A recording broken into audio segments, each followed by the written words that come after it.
Hello and welcome to Food Neighbourhoods on Monocle Radio, where once again we visit the places locals love for their food and drink. I'm Flynn Simons.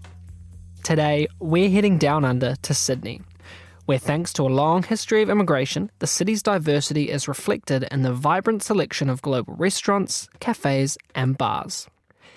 Here, Monocle contributor Adam Hancock takes us to Little Portugal in the heart of Petersham to learn more about Sydney's Portuguese diaspora and try some of the cuisine himself.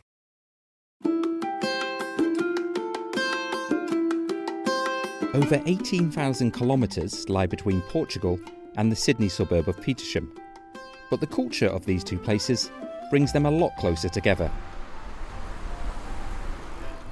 New Canterbury Road may appear like any other busy street in the city's inner west, but if you look closely, it's filled with Portuguese businesses.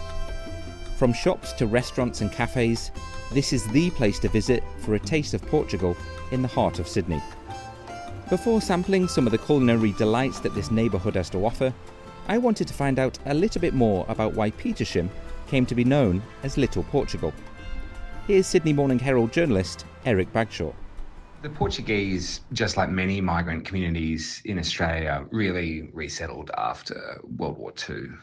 That was a huge wave of migration happened, and in that process, immigrants found new suburbs. And in the case of the Portuguese, it was Petersham. And from there grows restaurants, football clubs, and a sense of community. Hello Sam, good to meet you. Pleasure, nice meeting you, Adam. Have you been busy today or? On and off, yes. I'm starting my Petersham tour in Charlie's Deli, a family-run business which started in 1980 and sells a whole range of authentic Portuguese products. The owner is Sam Santoro. I'd say probably 6% of my customers are Portuguese, and then I can't put a percentage on it, but the colonies, East Timor, Angola, Mozambique, Brazil to an extent. And then they've got the neighbours like Spain, and I get a fair few Europeans in here, a few Italians, a few French, yeah. What sort of products do you sell here that are sort of uniquely Portuguese? There's a lot of products, like from pastes and marmalades to olives. Delis are a dying trade because you've got your larger supermarkets, your chain supermarkets. So we're trying to be really specialised in products, in gourmet products and all that. So we focus on the codfish, bacala. That's the biggest seller in Petersham. I saw so much bacala. It's amazing. It's like they have a recipe for every day of the year.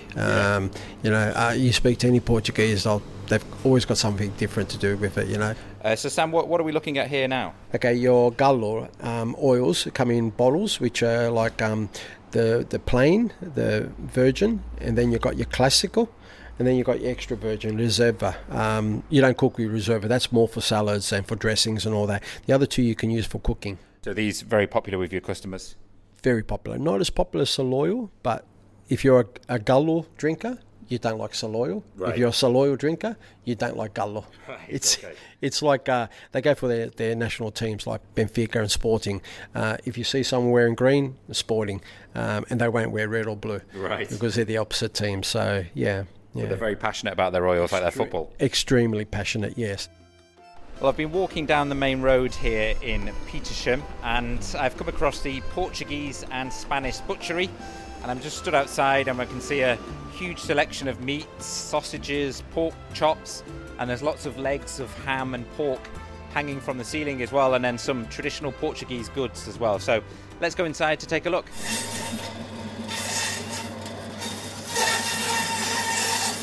Olha, queria aquelas costelas que tem ali no sal. Uma costela. Being surrounded by meat was making me a bit peckish for a meal that's quite unique in Australia. The Portuguese chicken burger. One of the places to go to grab one is Frango's, a restaurant chain which first opened in Petersham in 1989.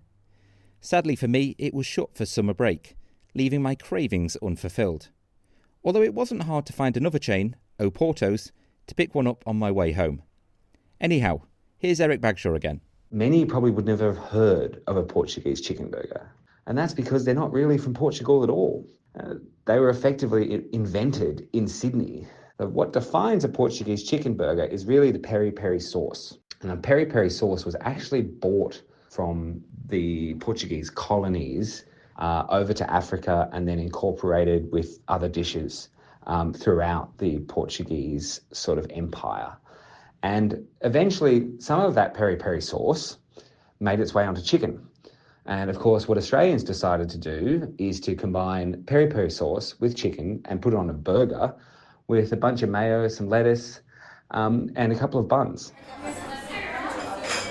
Now, if you do pop down to Petersham for some Portuguese chicken, you might then be looking for a dessert to finish things off. And what better sweet treat than a Portuguese tart? Well, for the best pastel de natas in town, there's only one place to go, Sweet Belém Cake Boutique. I spoke to their owner, Jose Silva. When did you get involved with the shop? Because it's been open for about 20 odd years now? Yeah, so the shop was open in 2002. Right. I used to come here, buy the tarts and actually take it to my team. I think it's one of the best Portuguese tarts, if not in the world, at least out of Portugal. Wow. And then I really loved the product. And then I took over in 2012 and we've had it ever since. And is there a sort of special or unique recipe that you use for your tarts that makes them so good? Yeah, our pastry is amazing. And part of the reason we use butter instead of margarine to do our puff pastry. And then also our custard, we use real ingredients. We use free-range eggs, which I think is very important for flavour. Also, we use real vanilla. We infuse it with the custard with vanilla bean and lemon zest. And then cinnamon on top as well. Okay. Well, I've had these in Portugal years ago, so it's time to put it to the test. That's really good. And you're right as well about the pastry. Yeah. It's a little bit thicker. Yeah. And you can really taste like that crunch in it. Yeah, it's quite crunchy. It's always crisp, and that's part of one of our secrets as well. And do you ever try and tweak the recipe, or is it always staying the same? No, the recipe of the custard we don't tweak it. It's historical. It's historical. We don't touch that. Sweet Belém is still very popular with not just the local Portuguese community, but also visitors from across Sydney.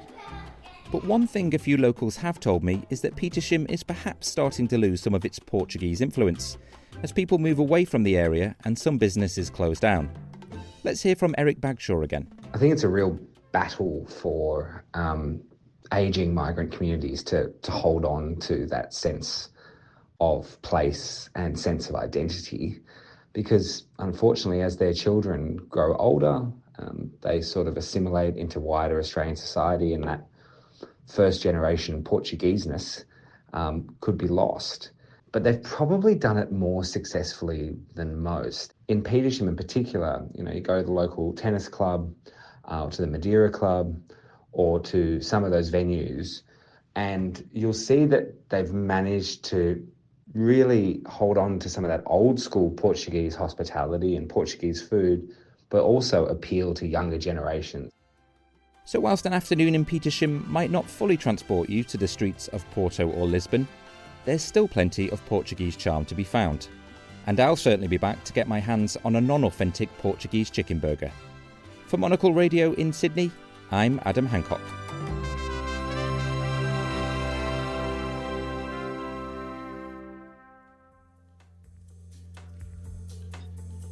Food Neighbourhoods is a Monocle production from the team behind the menu. This episode was written and edited by Adam Hancock with editing assistance from myself. For more food and drink stories, tune into the menu every Friday at 2000 London time on Monocle Radio. I'm Flynn Simons. Thanks for listening.